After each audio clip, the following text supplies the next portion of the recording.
Hi, everybody. Harriet and I are watching police videos, crazy women acting ratchet. Why do they have to be black?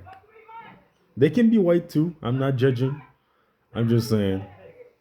I'm a black man. I noticed this.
Yeah, I think she's gonna get arrested for acting ghetto and aggressive and violent and all that stuff.